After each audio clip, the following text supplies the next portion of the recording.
Welcome to recipes in my way. இன்றைக்கி நம்ம அருமையான சுவையில் வெண்பூசணிக்காய் அல்வா தான் செய்ய போகிறோம். கல்யாண வீட்டு சுவையில் எவ்வளவு சாப்பிட்டாலும் திகட்டாத அளவுக்கு வாயில் வச்சா கரையிற மாதிரி எப்படி செய்கிறது, இதுக்கு தேவையான பொருட்கள் என்ன பார்க்கலாம் வாங்க. 1 கிலோ வெண்பூசணிக்காயை நடுவில் இருக்கிற விதைகளை எல்லாம் நீக்கிட்டு தோல் சீவி எடுத்து வச்சுருக்கேன். இப்போ இந்த வெண்பூசணிக்காயை துருவிக்கலாம். தொலை பெருசாக இருக்கிற இந்த பகுதியில் இதை துருவிக்கலாம்.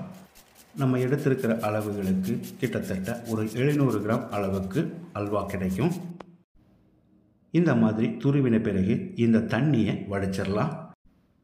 இது மாதிரி ஒரு வடிகட்டியில் போட்டு புழிஞ்சிக்கலாம்.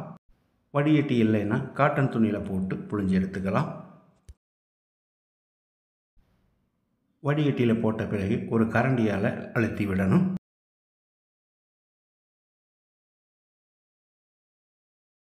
இந்த பூசணிக்காய் தண்ணியை தான் நம்ம முதல்ல கொதிக்க வைக்க போகிறோம். துருவின பூசணிக்காய் இப்படியே இருக்கட்டும். வாணலியில் பூசணிக்காய் தண்ணியை ஊற்றிக்கலாம்.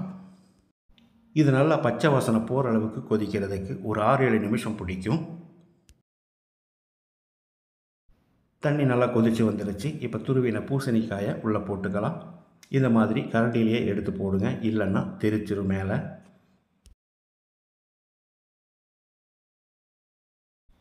அளவான தீயில் ஒரு 10 நிமிஷம் வேகட்டும். இடையில கலந்து விட்டுட்டே இருக்கணும் அடிக்கடி.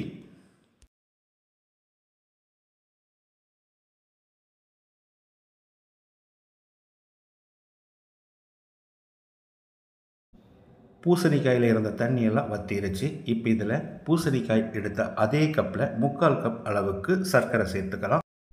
இனிப்பு குறைவாக வேணும்னா கொஞ்சமாக கம்மி பண்ணிக்கோங்க. இது சரியான இனிப்பில் இருக்கும். இந்த சர்க்கரை கரைஞ்சி பாகுபதம் வர்றதுக்கு மறுபடியும் ஒரு 10-12 நிமிஷம் பிடிக்கும். சர்க்கரை கரைஞ்சி கொதித்து வந்துடுச்சு. இப்போ இதில் குங்குமப்பூ போட்டுக்கலாம். இது குறைவாக இருக்குது, நீங்கள் இன்னும் கொஞ்சம் ஜாஸ்தியாக போட்டுக்கோங்க. கூடவே ஒரு 1/4 டீஸ்பூன் அளவுக்கு உப்பு, 1 டீஸ்பூன் ஏலக்காய் தூள் சேர்த்து கலந்து விட்டுடலாம். இதில் உப்பு சேர்க்கிறது அல்வா சாப்பிடும்போது திகட்டாமல் இருக்கிறதுக்காக தான்.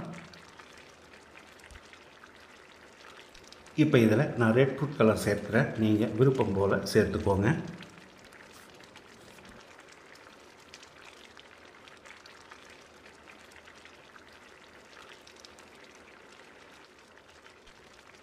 இது இன்னும் ஒரு 5-6 நிமிஷம் கொதிக்கணும்.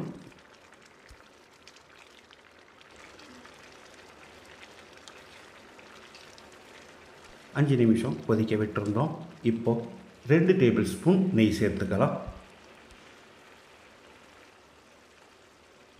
நெய் சேர்த்து கலந்து விட்ட பிறகு இன்னும் கொஞ்சம் திக்காகிற அளவுக்கு கலந்து விட்டுட்டே இருக்கணும். ஸ்டவ்வை மிதமான தீயிலேயே எரிய விடுங்க. கிட்டத்தட்ட அல்வா பதத்துக்கு வந்துடுச்சு. இதில் ஒரு பிஞ்ச் அளவுக்கு பச்சை கற்பூரத்தை சேர்த்து கலந்து விட்டுடலாம். சர்க்கரை கரைஞ்சி கிட்டத்தட்ட பாகு பதத்துக்கு வந்துடுச்சு. இந்த ஸ்டேஜில் ஸ்டவ் ஆஃப் பண்ணிக்கலாம். இப்போ இதில் ஸ்டவ் ஆஃப் பண்ணிவிட்டு 1/2 டீஸ்பூன் அளவுக்கு எலுமிச்சம்பழ சாறு சேர்த்து கலந்து விட்டுடலாம். இந்த எலுமிச்சம்பழ சாறு சேர்க்கும்போது அல்வா திக்காகாமல் ஒரே பதத்தில் இருக்கும். அருமையான சுவையில் மணக்க நம்மளோட காசி அல்வா ரெடி ஆகிருச்சு.